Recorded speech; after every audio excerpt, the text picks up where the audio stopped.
Hi అండి, ఎలా ఉన్నారు? ఏం చేస్తున్నారు? Welcome back to our channel smart life Shri. చాలా రోజుల తర్వాత వీడియో అనేది పోస్ట్ చేశానండి అని నిన్న ఒక థంబ్నెయిల్తో ఇక్కడ చూపిస్తున్న ఈ వీడియోని అయితే అప్లోడ్ చేశాను. నిజంగానే ఎందుకు వీడియోస్ చేయలేదు ఏంటి అనే వివరాలన్నీ కూడా మీతో అయితే షేర్ చేశానండి. సో ఆ హెల్త్ ఇష్యూ వల్ల అయితే వీడియోస్ అనేవి చాలా వరకు అయితే 1 మంత్ నుంచి పోస్ట్ చేయడం కుదరలేదు.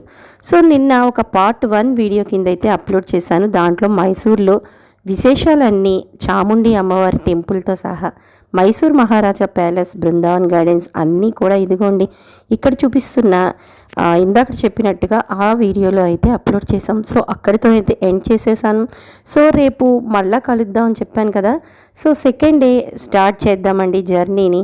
సో మరి ఇంకా మైసూర్ని వెకేట్ చేసే టైం అయితే వచ్చేసింది. సో మైసూర్లో చూడాల్సిన మంచి మంచి అన్ని ప్లేసెస్ని అయితే కవర్ చేసాం. సో ఇంకా ఇగో మర్నాడైతే సెకండ్ డే మనకి జర్నీ అనేది స్టార్ట్ అవబోతోంది. సో 1 డే అయితే అయిపోయింది కాబట్టి మైసూర్లో ఇక్కడ వికెట్ చేసేస్తున్నామండి. హోటల్ అనేది ఖాళీ చేసి మరి మనం చకచక కూర్గ్ అనేది బయలుదేరాలి కదా. ఎప్పుడు అలసట సొలసట వచ్చి పిల్లలు, లంచ్ బాక్సులు, శ్రీవారి ఆఫీసు, హస్బెండ్ పంపించిన తర్వాత చేసుకోవాల్సిన పనులు అన్నిటితో అలసిపోయిన మనం కొద్దిగా ప్రకృతికి దగ్గరగా ఉంటే ఎలా ఉంటుంది అనేది ఈ జర్నీలో అంటే ఎప్పటికప్పుడు మనం చూసినా ఎప్పుడు మర్చిపోతూనే ఉంటాం. ఏ రోజుకి ఆ రోజు కొత్తగానే ఉంటుంది. కాబట్టి అప్పుడప్పుడు ఇలాంటి జర్నీస్ని చేస్తూ ఉండటం వల్ల ప్రకృతిలో ఇన్ని రకాలైన అందాలు ఉన్నాయా అని మనకి అప్పుడప్పుడు కూడా గుర్తొస్తుంది కదండి. ఇంట్లో అంటే ప్రకృతిలో ఎంత చక్కగా అందాలు అవి ఒలికబోసి ఉన్నాయో మన ఇంట్లో కూడా ఎప్పుడూ కూడా మనం అలాగే చేసుకుంటూ ఉంటాం మన రెగ్యులర్ వ్లాగ్స్లో. సో ఒక్కసారి మరి మన జర్నీ విశేషాల్లో సెకండ్ డే కూర్గ్ ప్రయాణం అనేది స్టార్ట్ అయిందండి. సో మైసూర్ టు కూర్గ్ అనేది వచ్చాం. ఇక్కడ స్వర్ణ దేవాలయం అంటే బుద్ధునికి సంబంధించిన, బౌద్ధ మతానికి సంబంధించిన అన్నిటికీ కూడిన ఎన్నో విశేషాలతో కూడిన ఈ దేవాలయం అయితే కూర్గులో మాకు ఫస్ట్ టూరిస్ట్ ప్లేస్ కింద అయితే చూపించారండి. సో లోపల కొన్ని రిస్ట్రిక్టెడ్ ప్లేసెస్ అనేవి ఉంటాయి కదా, అవి ఏంటి, అవి ఇలాగ సోషల్ మీడియాలో అప్లోడ్ చేయొచ్చా ఇవన్నీ కూడా నాకైతే ఐడియా లేదు. బట్ బయట అవుట్ సైడ్ కొన్ని ప్లేసెస్ చాలామంది వీడియోస్, ఫొటోస్ తీసుకుంటుంటారు కదా, అంతవరకు చాలా వరకు అయితే నేనైతే వీడియోస్ అనేవి తీసి మీకు కూడా అయితే షేర్ చేస్తున్నాను. ఇలాంటివి కొన్ని డైరెక్ట్గా చూడవలసినవేనండి. ఎన్ని మనం సినిమాల్లో షూటింగ్స్ అవి మనకి చూపిస్తారు చక్కగా, సినిమాల్లో కొన్ని ప్లేసెస్ ఇక్కడ చూసారా, ఇవన్నీ కూడా వాళ్ళ మతానికి సంబంధించిన ఇవన్నీ కూడా పైన గోల్డేనండి పూత. ఇక్కడ మాత్రం నాకు చాలా ఆశ్చర్యంగా అనిపించింది. ఎవరి మతానికి సంబంధించి చక్కగా వాళ్ళకి కొన్ని ఆచారాలు భలే ఉంటాయి కదండి. ఇక్కడ చూసారా ఎంతమంది కూర్చుని అక్కడ అంటే మనం వేదాలు అవి పారాయణ అవి చేస్తూ ఉంటాం, భగవద్గీత పారాయణం చేస్తూ ఉంటాం కదా, అలా వాళ్ళకి సంబంధించినవన్నిటినీ కూడా ఎన్ని పీఠాల్లాగా వేసి ఎంతమంది కూర్చుని చదివేలాగా ఒకే చోట హాల్లో అయితే చూడ్డానికి కూడా చాలా చక్కగా అయితే ఉందండి. దానికి తోడుగా చుట్టుపక్కల వాళ్ళు అంటే ఆ మందిరంలో ఏర్పాటు చేసిన పచ్చదనం ఒకటి చాలా వరకు నచ్చింది. సో ఇదిగోండి మాకు ఆ మందిరాన్ని చూపించి ఫస్ట్ కూర్గ్లో అయితే ఈ రూమ్ అనేది అలాట్ చేశారు. సో ప్రకృతి పచ్చదనం మధ్య ఉండే ఇలాంటి రూమ్స్లో స్టే చేయడం కూడా చాలా వరకు కూడా మనసుకు ఆహ్లాదాన్ని ఇస్తుంది. ఇదిగోండి ఆల్మోస్ట్ ఇంచుమించు బాత్రూమ్తో సహా అన్నీ కూడా మీకు చూపించేశాను. సో ఇంకా అక్కడి నుంచి అయితే మాకు అంటే కొద్దిగా 10 to 15 మినిట్స్ రెస్ట్ తీసుకుని ఎక్కడికి వచ్చినా ఇంక్లూడింగ్ మేము సిమ్లా అలాగే కులు మనాలి కూడా ఒక 5 to 6 ఇయర్స్ బ్యాక్ వెళ్ళామని చెప్పాం కదండి. ఎక్కడికి వెళ్ళినా ఇలాంటి అడ్వెంచర్స్ పార్కులు అనేవి ఈ మధ్య చాలా వరకు కట్టేశారు. ఇవి న్యాచురల్గా అయితే ఉండవండి. మాకైతే మాత్రం చాలా బోర్, నాకు ఎస్పెషల్లీ, మా వారికి ఇలాంటివి ఎక్కడికి వెళ్ళినా పిల్లలకి డబ్బులు టికెట్లు పెట్టేసి ఇలాంటి అడ్వెంచర్స్ పార్కులని ఇలాగా గోస్ట్ రూమ్స్ అని ఇవన్నీ టికెట్స్తో కూడినవన్నీ పెట్టేశారండి. ఇంకా అక్కడ అంటే మనకి ఇది ఇలాంటివి ఉంటాయి అని చెప్పి ఐడియా ఉన్నా ఇంకా తప్పదు కదా, కొన్ని వాళ్ళు మనం ప్యాకేజ్ పెట్టుకున్న తర్వాత వాళ్ళు అక్కడికి వచ్చి తీసుకొచ్చి ఆపిన తర్వాత అక్కడ మరి కొద్దిసేపు స్పెండ్ చేసి పిల్లలు ఏదో గోస్ట్ రూమ్లోకి వెళ్ళి టికెట్స్ కొనుక్కుని వెళ్ళారు. మేమిద్దరం ఉండిపోయి అక్కడి నుంచి ఏం చేయాలో తెలియలేదు. ఇంకా అతన్ని అడిగాం కార్ డ్రైవర్ని, ఇక్కడ దగ్గరలో ఇంకా మంచి ప్లేస్ ఏదైనా ఉంటే మాకు చూపించండి, ఇక్కడ టైం వేస్ట్ అని చెప్తే అతను కాఫీ ప్లాంట్స్ ఏరియాకి అయితే తీసుకెళ్లారండి. ఇది వెళ్తున్న దారి కూడా మీకు చూపిస్తున్నాను. ఎంత బాగుంది అంటే ఇందాక నేను థంబ్నెయిల్లో పెట్టినట్టుగా ఎప్పుడు మనకి ఇంట్లోనే 24 గంటలు రూమ్స్ మధ్య కూర్చుని మన పని, మన హడావిడి, మన ఇదితో కాలం గడిపే మనకి ఒక్కసారి ప్రకృతి ఎంత అందంగా, అందులోనూ నేను నిన్న వీడియోలో కూడా చెప్పాను, మాకు 2 డేస్ కూర్గు ఇంకా దీనికి మించి అన్నట్టుగా.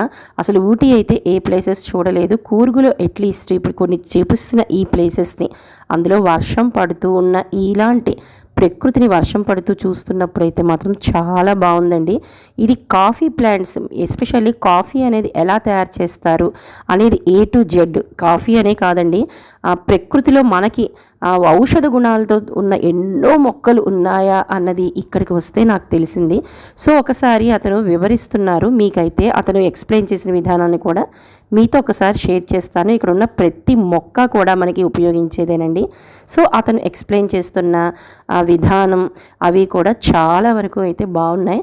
ఇది నేను చెప్పే కన్నా ఒక్కసారి అక్కడ ప్రతి మొక్కని చూపిస్తున్నారు చూడండి. అందులో ఉండే మనకి, అందులో ఎస్పెషల్లీ అవకాడో అనేది ఈ కూర్గంతా కూడా విరివిగా దొరికే ఫ్రూట్ అండి. మనం ప్రత్యేకించి ఎంతో ధర పెట్టి కొనుక్కుంటూ ఉంటాం అవకాడో. ఒకసారి వినండి. Normal temperature, so BP and sugar it's the best one.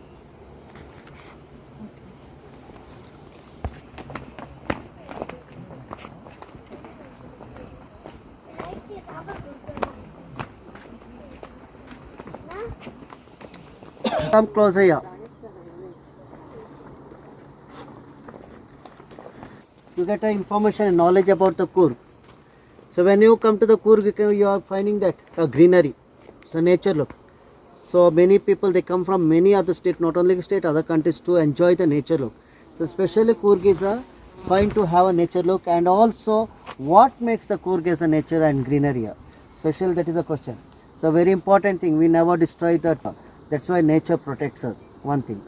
And also second one, the major crops like coffee, pepper and cardamom, what you find here, it makes the Coorg as nature here, so greenery. So the two important coordination here. So Coorg is divided into 2 divisions, one is north division, one is south division, and we are working with the north of division. Both the divisions are famous with the major crops of coffee, pepper and cardamom, and we export 92% of coffee from India to other countries like Europe, Australia and Malaysian country.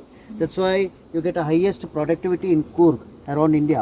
That's why it is called coffee land of India with the highest productivity. And if you compare the quality wise around the నార్మల్గా మనకి రెగ్యులర్గా వచ్చే చిన్న చిన్న BP, షుగర్లతో పాటుగా పెద్ద పెద్ద వ్యాధుల్ని కూడా నివారించే ఎన్నో ఔషధ గుణాలున్న మొక్కలన్నీ కూడా ఇప్పుడు ఇక్కడ చూపిస్తున్న ఈ ప్లాంట్స్లో అయితే ఉందండి. దూరంగా మనకు కనిపిస్తున్న ఆ కొండ లోపల అయితే ఒక దట్టమైన అడవి ప్రాంతంతో పాటు గిరిజనులు నివసించే ఊరు అనేది ఉందిట. వాళ్ళైతే ఇప్పటికొచ్చి ఒక్క మెడిసిన్ కూడా, అంటే అవుట్ సైడ్ హాస్పిటల్స్ కానీ వీటికి కానీ దేనికి వెళ్లకుండా వాళ్ళ సొంత వైద్యాన్ని అయితే చేసుకుంటూ ఉంటారటండి. అంత ఎన్నో ఔషధ గుణాలు ఉన్న ఈ ప్లాంట్ని చూడడం, ప్లాంట్స్ని మాకు చాలా ఆనందంగా అనిపించింది. ఇంక ఇక్కడికి ఇతను సెలలో చూపిస్తున్నది ఏంటి అంటే, మనకి దూరంగా కనిపిస్తున్న ఆ కొండ ఉంది కదండి, అది మనకి ఆంజనేయ స్వామి ఆకారంలో అయితే ఇక్కడ ఇతను చూపిస్తున్నారు. మీరు కూడా ఒక్కసారి చెక్ చేయండి, కనిపిస్తుంది కదా ఆంజనేయ స్వామి ఫేస్ ఉన్నట్టుగా. అంటే మనకి తిరుపతి కొండలు వెంకటేశ్వర స్వామి నామాలు, ముక్కు అలా ఎలా మనకి తీర్చిదిద్దబడ్డాయో సహజంగా అయితే ఈ కొండ అనేది అలా అయితే అంటే అలా అయితే మనకి న్యాచురల్గా అయితే ఫామ్ అయిందిటండి. దూరంగా కనిపిస్తున్నా కూడా అక్కడ మనం పర్టికులర్గా చూస్తే కనిపిస్తుంది దగ్గరగా. దాంతోపాటుగా వాళ్ళైతే ఇప్పుడు అతని సెల్లులో చూపించింది అయితే మనకి స్పష్టంగా అయితే కనిపిస్తుంది. ఎన్ని ఉన్నాయండి బాబు అద్భుతాలు అనేవి, మనకి తెలియని. అంటే కూర్గు వెళ్ళిన వాళ్ళకి తెలుస్తుందేమో కానీ నేనైతే ఫస్ట్ టైం వెళ్తున్నానండి కూర్గు. ఇదిగోండి ఇక్కడ చూపిస్తున్నాను కదా దగ్గరగా, అక్కడే ఎన్నో గిరిజన ప్రాంతాల వాళ్ళు నివసిస్తున్నారు. ప్లస్ దట్టమైన అడవి, అందులో ఎన్నో రకాల పులులు, అంటే అడవి మృగాలన్నీ కూడా ఉంటూ ఉంటాయట. ఇంకా కనిపిస్తున్న ప్రతి మొక్క కూడా ఏది గడ్డి పరక కాదండి, అదంతా కూడా ఒక సంజీవిని పర్వతం అనే చెప్పాలి. అన్ని రకాల ప్లాంట్స్, అంటే నేనైతే అతను చెప్తున్న అన్నిటినీ కూడా వీడియో నా పర్సనల్గా తీసుకున్నాను తెలియడం కోసం. బట్ అన్నీ కూడా మీకైతే అప్లోడ్ చేయలేదు, ఎందుకంటే లెంతీ అయిపోతుంది. అందుకని దాంతో తోడుగా ఇక్కడ ఈ చూపిస్తున్న ఇవన్నిటినీ కూడా ఒక్కొక్క దానికి ఒక్కొక్క ప్రత్యేకత అనేది ఉందండి. అలాగా ఒక కొద్దిగా అప్పులో అయితే ఉంది. అక్కడికి ఎక్కి గాలి బాగా వేసేస్తుంది. ఆ బ్రిడ్జ్ కూడా హ్యాంగింగ్ది బాగా భయం వేసిందండి. అక్కడి నుంచి ఒకసారి అయితే ఫోటోలు అవి ఎక్కడికి వెళ్ళినా సరదా ఉంటాయి కదా. ఇంక ఇక్కడ చూపిస్తున్న ఈ మొక్కలు అన్ని ప్రతిదీ కూడా కాఫీ ప్లాంట్సేనండి. మనకి ఇక్కడ కాఫీ ప్లాంట్స్ నుంచి ఎట్లా గింజలు అనేవి వస్తాయి, ఎలా కోస్తారు, దానిని ఎలా రీసైక్లింగ్ చేసి చక్కగా వాటిని మొత్తం ఈ కాఫీ గింజలు అన్నిటినీ కూడా ఎలా మనకి వాటిని పౌడర్ కింద చేసి మనకి విడిగా బ్రూ, నెస్కేఫ్ ఇలాంటివన్నీ ఎంత మోతాదులో కలిపితే అలాంటి పౌడర్లు వస్తాయి. న్యాచురల్గా మనం రోజు వాడే ఫిల్టర్ డికాషన్ అనేది ఎట్లా తీసుకున్న వాటిని ఎలా వస్తాయి ఇవన్నీ కూడా ఎక్స్ప్లెయిన్ చేస్తూ వాళ్ళు ఇక్కడైతే చూపిస్తున్నారండి. మంచి అసలు మామూలుగానే మనకి పొద్దున్నే లేస్తే ఒక కప్పు కాఫీతో మన మైండ్ అనేది చాలా రిలాక్స్ అవుతుంది. ఇంకా అలాంటి ప్రత్యేకించి న్యాచురల్గా ప్రకృతి ప్రసాదించిన ఆ గింజల్ని వాసన చూడడానికి ఇస్తే నిజంగా మైండ్ అంతా అప్పటి వరకు తిరిగి అంటే చాలా లోపలికి ఉందండి. స్టార్టింగ్లో చూపించాను కదా, అక్కడి నుంచి లోపలికి ఇప్పుడు ఇక్కడ చూపిస్తున్న ఈ ఫ్యాక్టరీకి రావడానికి చాలా దూరం ఉంది. ఇదంతటినీ కూడా ఆ వాసన చూసేసరికి మాత్రం కాఫీ తాగినంత 100 కప్పులు కాఫీ తాగినంత రిలాక్స్గా అయితే అయిపోయాం. నిజంగానే ఫైనల్ చివరిగా వాళ్ళు ఒక కప్పు కాఫీని అయితే ఇచ్చారండి, ఇది కాంప్లిమెంటరీ. సో అక్కడ అంతా చూసిన తర్వాత అంటే నడిచింది దూరం ఎక్కువైనా ఒక్కసారి ఆ ప్రకృతిని చూసిన తర్వాత ఒక కప్పు కాఫీ తాగేసరికి చాలా రిలాక్స్గా అయితే అనిపించింది. ఇదిగోండి అందరం చక్కగా వాళ్ళు ఇచ్చిన కాంప్లిమెంటరీ కాఫీ అనేది తాగేసి ఇంకా ఎక్కడికి బయలుదేరుతున్నాము అంటే మనం ఇందాక చెప్పుకున్నాం ప్రకృతి నిజంగానే ఇంత రమణీయంగా అంటే ప్రకృతి అనేది ఎందుకు అన్నారు అనేది ఎప్పుడైనా బయటికి వెళ్తేనే దాని యొక్క ప్రత్యేకత, దాని మనకి ఎంతవరకు అది మనకి సంరక్షిస్తోంది. ఇంట్లో కూర్చుంటే ఏముందండి, ఎప్పుడు మనకి ఏదో సూర్యుడు ఉదయిస్తున్నాడు, అస్తమిస్తున్నాడు ఇలాంటివే తెలుస్తాయి తప్ప ఎప్పుడైనా కూడా మనం ఇలాంటి వాటికి వెళ్తూ ఉంటే ఇదిగోండి సన్సెట్ పాయింట్ అని చెప్పి కనిపిస్తుంది కదా. అదే కాకుండా ఇక్కడ ఏనుగుల అన్నిటినీ కూడా వరుసగా అయితే పెట్టి ఇది ఏనుగుల సఫారీ లాగా పెట్టారండి ఈ ప్లేసు. అక్కడే సన్సెట్ అనేది ఉంది. ఇక్కడ మనకి దూరంగా కూడా కనిపిస్తున్నాయి కదా, అవన్నీ ఓపెన్గానే ఉన్నాయండి ఏనుగుల్ని. ఒక్కసారి జస్ట్ నార్మల్గా వాటికి ఏంటంటే అవి ఏమీ పెద్దగా చెయ్యవు. మనకంటే భయం వేస్తుంది, అమ్మో అవి ఏమైనా ఉలిదిపడి మనకి ముందుకు వచ్చేస్తాయని. కానీ వాళ్ళు చెప్పారు అక్కడ ఏమీ భయం లేకుండా వాటి ఏమీ అడ్డంగా కూడా కట్టలే, జస్ట్ గొలుసుతో మాత్రం వాటిని కట్టి అయితే ఉంచారు. కానీ ఏ భయం ఆ భయం ఉంటుంది కదా. నేను దూరంగా కొద్దిగా అయితే కూర్చుని మొత్తం వీడియో అయితే తీసుకున్నాను. చాలామంది ధైర్యంగా చక్కగా వాటికి వెళ్ళి గడ్డి అది వాటికి పెట్టి వాటికి చక్కగా వాటితో ఫోటోలు తీసుకుంటూ, కానీ ఇంత దగ్గరగా మనం ఏనుగుల్ని కానీ అన్నిటినీ ఈ ప్రకృతి మధ్యనే చూడగలమండి. ఏదైనా చివరికి పులులు, సింహాలు ఇవన్నిటినీ కూడా మనం జూలో ఏంటంటే సఫారీ ప్రదేశంలోనే కదండి వెళ్ళి న్యాచురల్గా వాటిని ధైర్యంగా చూడగలం.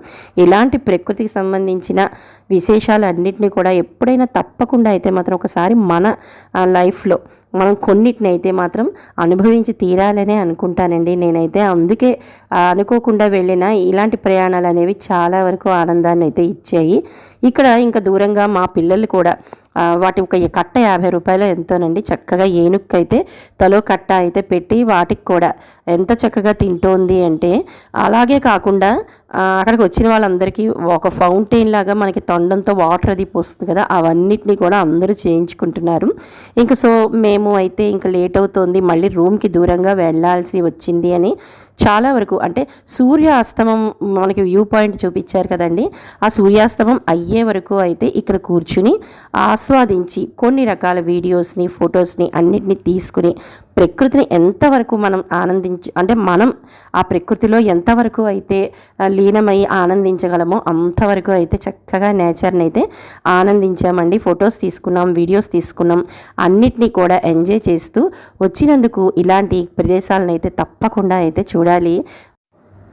ఇంతకు మించి అన్నట్టుగా అంటే కూర్గులో 2 డేస్ ప్రయాణం కదండి. ఫస్ట్ డే ప్రయాణం అయితే ఇప్పుడు చూపించిన ఈ ప్లేసెస్ అన్నీ విజిట్ చేయించారు.